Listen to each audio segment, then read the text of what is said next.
भालू है।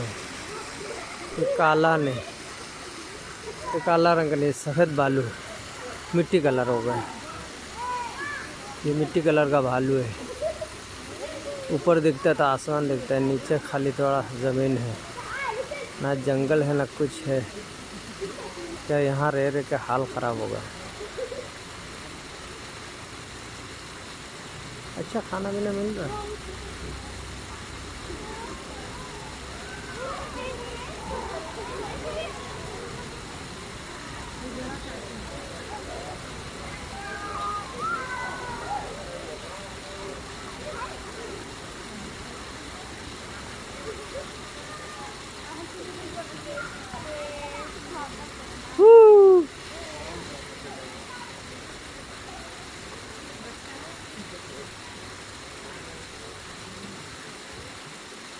निकल जाना यार।